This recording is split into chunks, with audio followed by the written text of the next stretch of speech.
we've evolved through the years.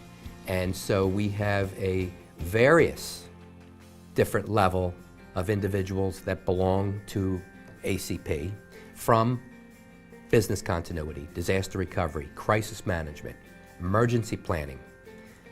One of our chapters, we just heard at a meeting today, one of our chapters doesn't really focus on the business continuity end of it. They have other professionals in industries because, quite honestly, when there is a disaster, and I just went through one on the New Jersey coast, it's not necessarily the business continuity professionals, it's the individuals that have to understand how to recover. So I think that ACP as an organization, evolving to include all these different levels of individuals, has promoted us to become something a little bit different than what we started to be, but now we're more inclusive of every single element that can increase the level of awareness for contingency planning, both on a business level as well as a personal level. The most important thing that I have found within this organization is passion. And I know that's an overused word. Everybody's passionate about everything. But what I have really found is that the people that I speak to are very passionate about what they do. I have not met a person who does not understand the value of what they bring. It is about saving human life. It is about, in any way decreasing any type of human misery. So for us, it's a passion about the bigger picture. It's a passion about the bigger goal. It's a passion to understand where we play a role in times of people when they're at the greatest need, where they don't know what to do and they don't know what's going to happen. I think that what I have met in the people within the ACP has been that passion for that commitment, is to do the job they do well so that others don't have to suffer. And that, for me, is a great honor to be a part of. I think it's the enthusiasm. I think it's the passion for what we do. I think it's the fact that we know that ultimately some of the things that we're involved, many of the things that we're involved in can actually save lives. And I don't think many people, I think a lot of people in the industry don't really understand how important their role is from a life safety standpoint. When you see these natural disasters and you see how many people lose their lives, and in many cases it didn't have to happen if there had been adequate preparation, adequate response. And I think that's a very overlooked faction of what we do. We're here to help people. If you really stop and think about this profession of contingency planning and emergency management, disaster recovery, those are all pretty ominous terms, titles. We jokingly call ourselves the masters of disasters and doctors doom and gloom, but in reality we're pretty passionate about resiliency and trying to help our organizations be able to get through some of these challenges, whether they be natural hazards or man-made problems. And what keeps all of us going is the fact that we're always looking for that next big obstacle, that next big hurdle, and to make sure that the plans we've built are going to support our organizations and allow them to keep moving forward.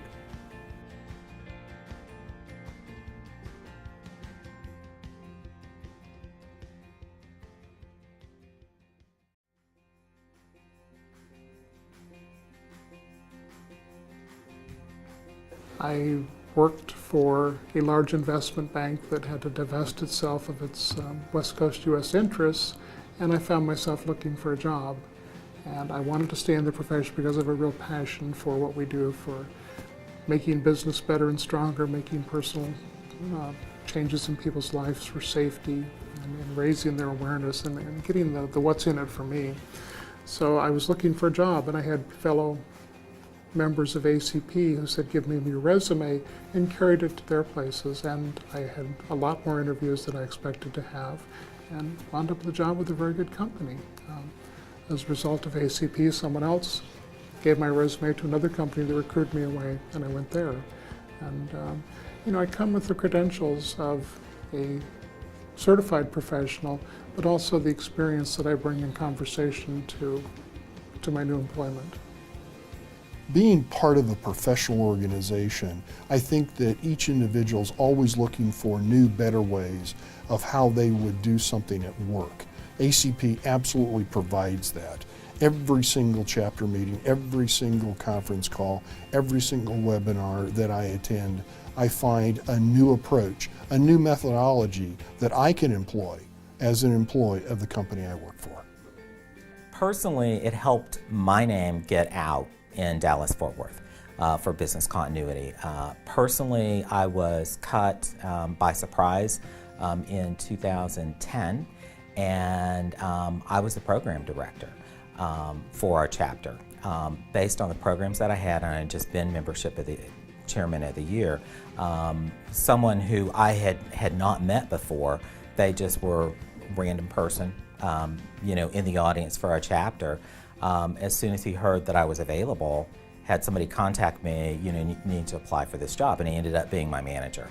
I also think that being a member of the organization says, just like being certified, it's just one more thing. I'm dedicated to this profession instead of I'm here for 2 years just to have the experience and then move on to some other experience.